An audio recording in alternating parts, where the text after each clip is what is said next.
नमस्कार दोस्तों, आप सबका स्वागत है हमारे YouTube चैनल जियो स्टडी पे, जहाँ पे हम आपको भूगोल का समग्र अध्ययन करवाते हैं। आज का हमारा टॉपिक है ब्रह्मांड की उत्पत्ति। ब्रह्मांड की उत्पत्ति से संबंधित जितनी भी थ्योरीज हैं उनके बारे में आज हम अध्ययन करेंगे। ब्रह्मांड के बारे में जब हम चर्चा कर रहे हैं तो ये जान लेना जरूरी है कि ब्रह्मांड क्या है। ब्रह्मांड जो सभी खगोलीय पिंड हैं उनसे मिलकर बना है। अब खगोलीय पिंड क्या है? अंतरिक्ष में जितने भी ग्रह, तारे, उपग्रह, क्षुद्र ग्रह, उल्कापिंड और इवन डस्ट पार्टिकल और जो गैसीय तत्व हैं, इन सबको खगोलीय पिंड कहा जाता है और इन खगोलीय पिंडों से ब्रह्मांड का निर्माण हुआ है। अब ब्रह्मांड की उत्पत्ति और उसकी संरचना है, उसके बारे में हमारा जो नॉलेज है, हमारा जो समझ है, वो समय के साथ साथ विकसित हुआ है। सबसे पहले जो प्राचीन वैज्ञानिक थे, आज से 2000 साल पहले, उनकी जो समझ थी, उनका जो सोच था वो था कि जो पृथ्वी है ये हमारे ब्रह्मांड के सेंटर में, केंद्र में है, और जो चंद्रमा, सूर्य और जो बाकी ग्रह हैं ये इसके चारों तरफ परिक्रमण करते हैं। अब ये परिक्रमण और घूर्णन शब्द आपने सुना होगा। परिक्रमण किसे कहते हैं? ऑर्बिटिंग। परिक्रमण मतलब परिक्रमण, ऑर्बिटिंग, ठीक है। और एक सुना होगा घूर्णन। घूर्णन मतलब रोटेशन।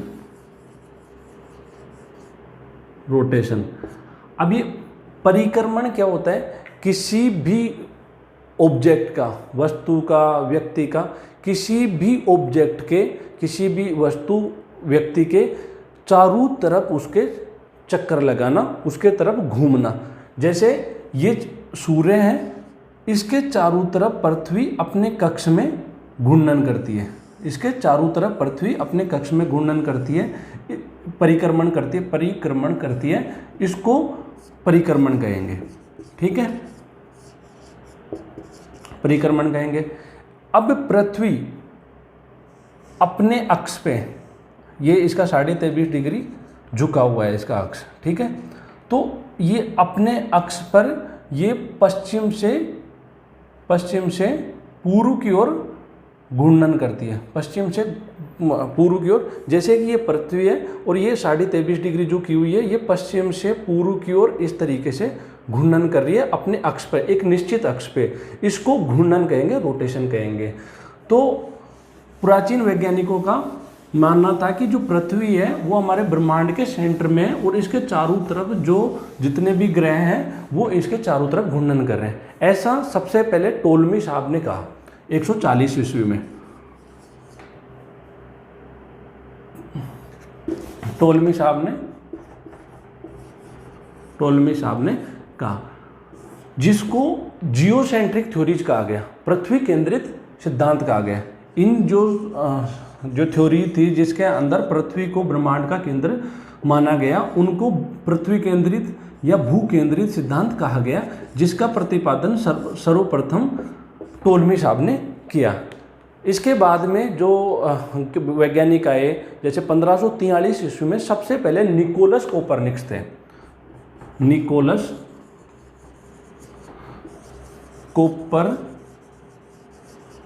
कोपरनिकस थे। इन्होंने कहा कि पृथ्वी नहीं, सूर्य ब्रह्मांड का सेंटर है, यानी कि सूर्य के चारों ओर सभी जो ग्रह हैं वो इसके घूर्णन करते हैं। ये बात सत्य है कि जो हमारा जो सौर मंडल है उसके जो भी ग्रह हैं वो चारों तरफ सूर्य के परिक्रमण करते हैं, लेकिन पूरा ब्रह्मांड सूर्य के चारों तरफ चक्कर करता है, ये सत्य नहीं है। तो इन जो थ्योरी थी इनको हेलियोसेंट्रिक थ्योरी कहा गया, यानी कि सूर्य केंद्रित। हेलियोसेंट्रिक सूर्य केंद्रित इन थ्योरीज का प्रतिपादन किया सर्वप्रथम निकोलस कोपरनिकस ने, ठीक है। अब इसके साथ में जो सबसे पहले ब्रह्मांड के बारे में थोड़ी सी स्थिति क्लियर हुई वो 1805 ईस्वी में हुई, जब ब्रिटेन के एक एस्ट्रोनॉमर थे, खगोल विज्ञानी हर्शल। ब्रिटेन के एस्ट्रोनॉमर थे हर्शल। जिन्होंने टेलीस्कोप के माध्यम से, दूरबीन के माध्यम से जब ब्रह्मांड को देखा, यूनिवर्स को देखा, तो उन्होंने पाया कि जो हमारा सौर मंडल है, जो हमारा सोलर सिस्टम है, वो यूनिवर्स है। उन्होंने यूनिवर्स है, उसमें गैलेक्सी है, गैलेक्सी के एक छोटा सा पार्ट है, यानी कि एक उसके कोने में अवस्थित है, बहुत ही छोटा पार्ट है, यानी कि ये ना तो सूर्य और ना ही पृथ्वी ब्रह्मांड का केंद्र है, इवन पूरा सौर मंडल ही यूनिवर्स का एक छोटा सा पार्ट है। इसके बाद में जब अमेरिकन वैज्ञानिक थे एडविन पी हब्बल, इन्होंने जब देखा, इन्होंने जब रिसर्च किया, तो इन्होंने पाया कि ब्रह्मांड के अंदर कई सारी गैलेक्सीज हैं, यानी कि मिलियंस गैलेक्सीज हैं, यानी कि एक ही गैलेक्सी नहीं, उसमें एक ही सौर मंडल नहीं, उसमें कुछ ही ग्रह नहीं, इसमें मिलियंस गैलेक्सी हैं और प्रत्येक गैलेक्सी में मिलियंस ग्रह हैं। और उन्होंने पाया कि जो ब्रह्मांड का जो डायमीटर है वो 2.5 बिलियन प्रकाश वर्ष है, 2.5 बिलियन प्रकाश वर्ष है। ये एक दूरी मापन का एक पैमाना है, मापदंड है प्रकाश वर्ष, ठीक है। तो जबकि वास्तव में सत्य नहीं है, जो ब्रह्मांड का जो डायमीटर है वो 150 बिलियन से भी अधिक माना गया है, जो अभी वर्तमान स्टडीज में सामने आ रहा है। लेकिन उस समय जो उन्होंने अपने यंत्रों के माध्यम से या अपने ऑब्जर्वेशन से जो देखा वो था 2.5 बिलियन वर्ष, और उन्होंने कहा कि बहुत सारी गैलेक्सीज हैं। इसके बाद में जो एडविन पी हब्बल ने कहा, ये एडविन पी हब्बल साहब ने ये बात कही। इसके बाद में एडविन पी हब्बल साहब ने ही एक थ्योरी दी जिसका नाम था red shift theory. Red shift theory,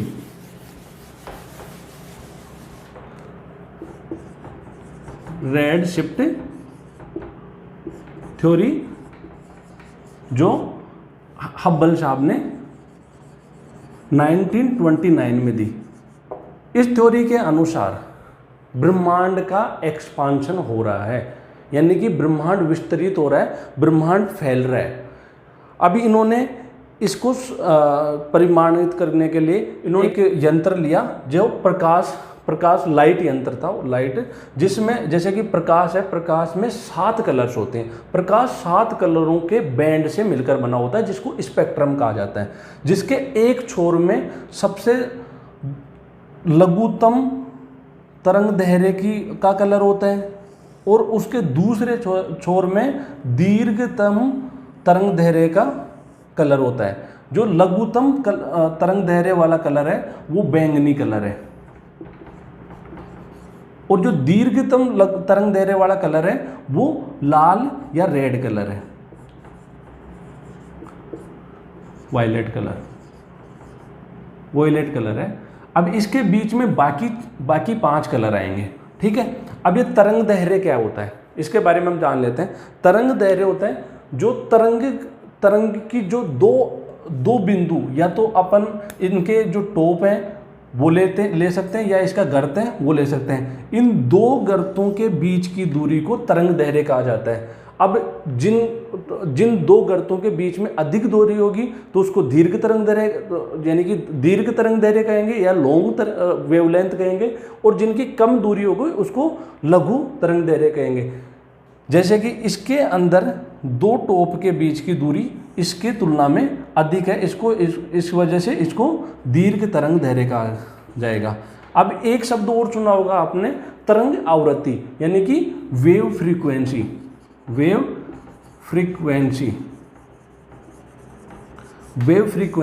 यानी तरंग आवृत्ति।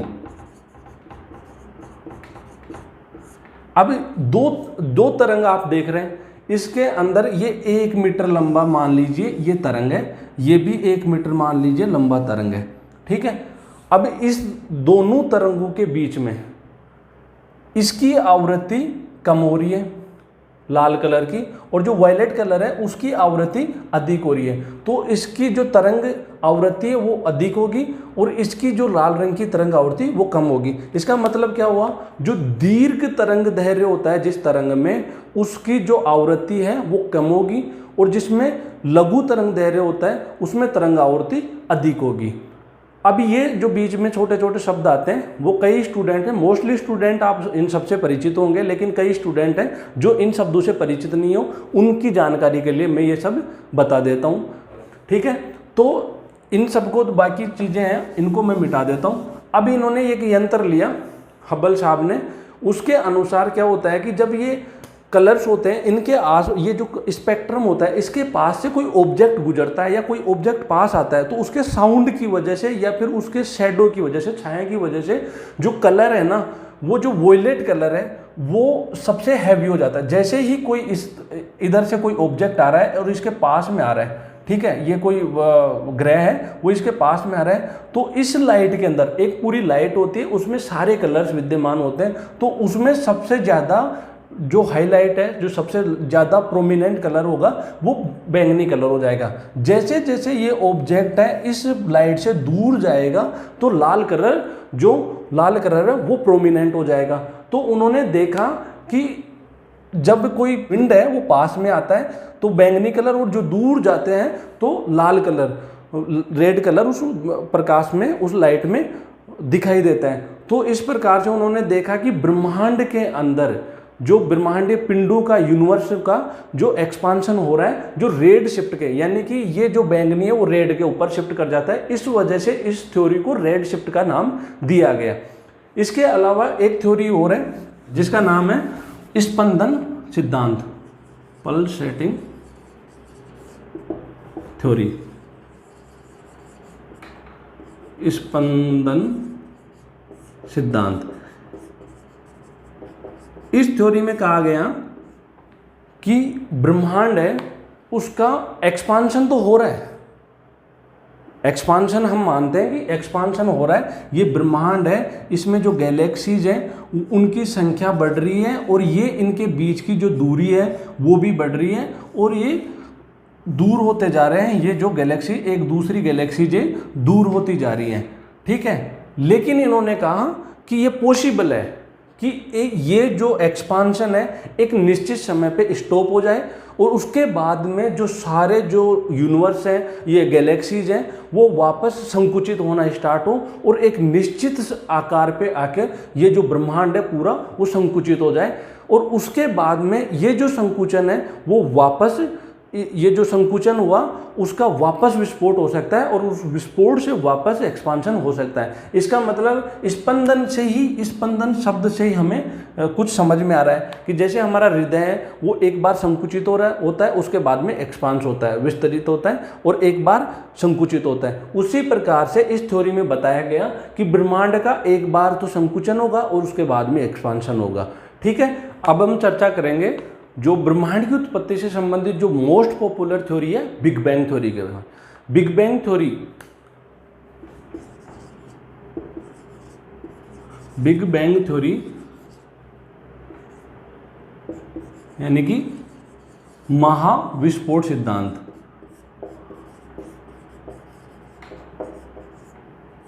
इस थ्योरी का प्रतिपादन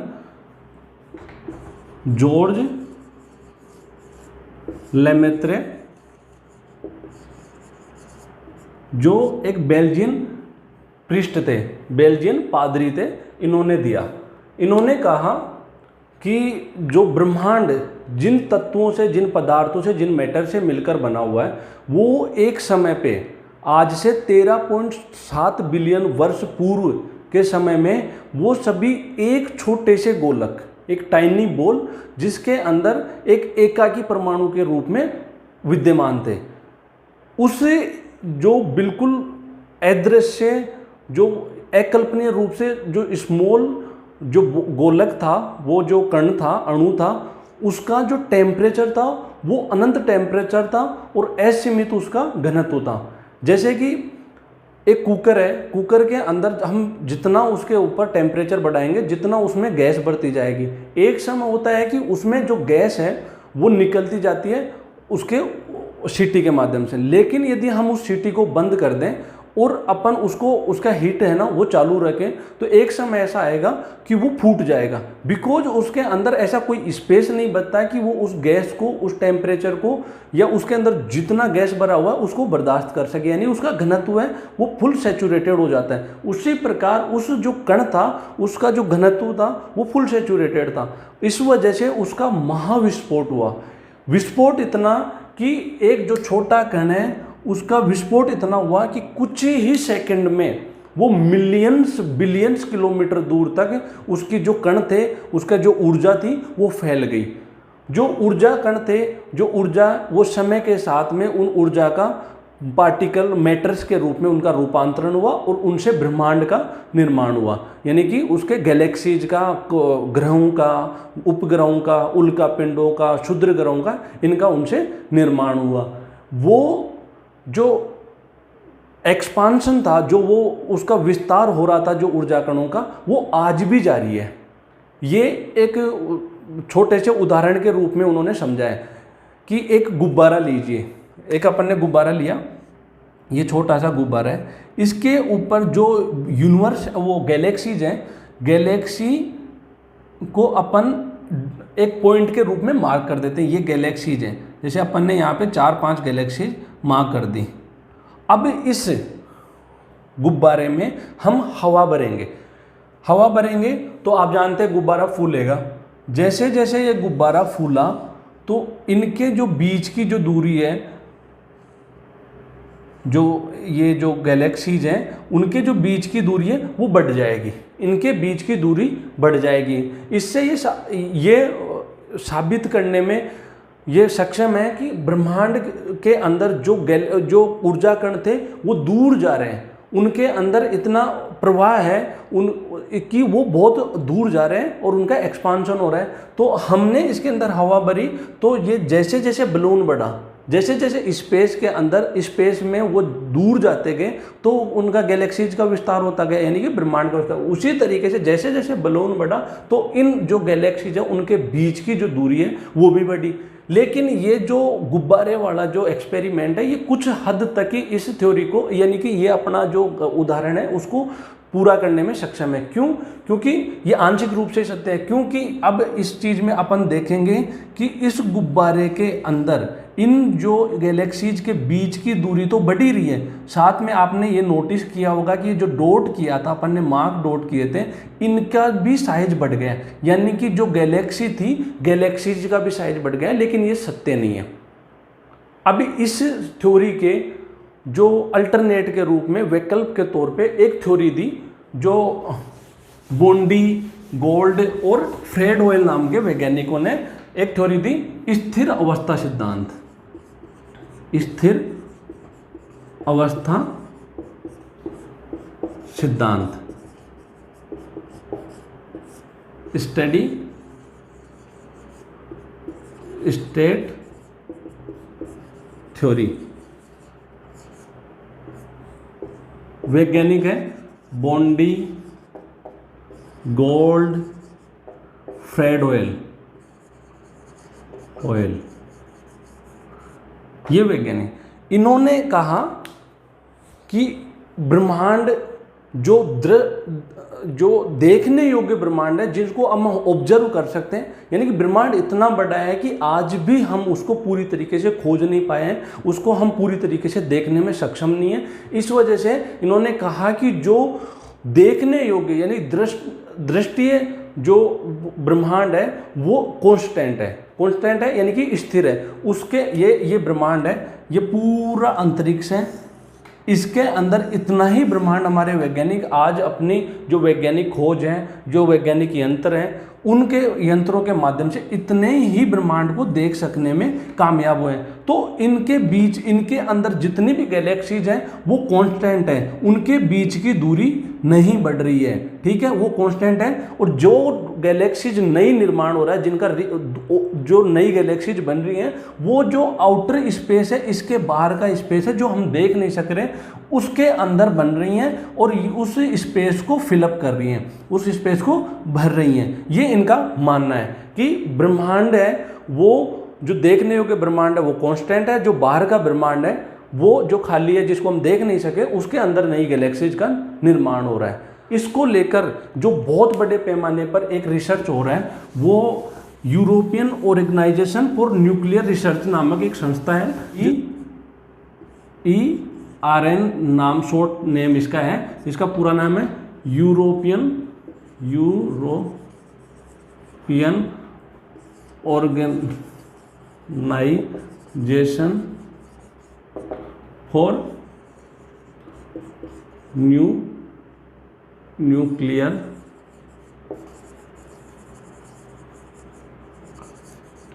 रिसर्च।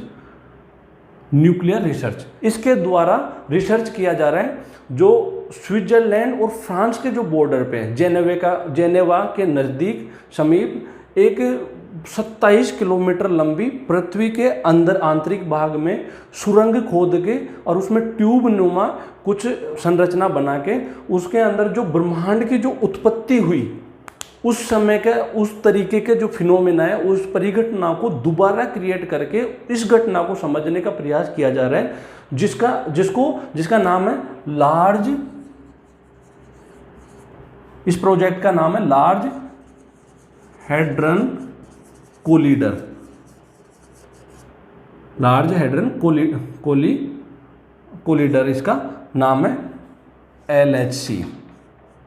इसके 29 तो जो यूरोपियन यूनियन के सदस्य देश हैं, उनका भारत भी एक पर्यवेक्षक के रूप में सदस्य है। 100 से ज़्यादा इसमें सदस्य राष्ट्र हैं। आज का वीडियो इतना ही।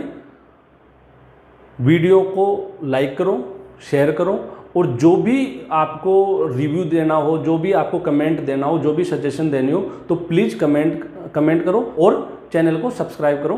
Thank you.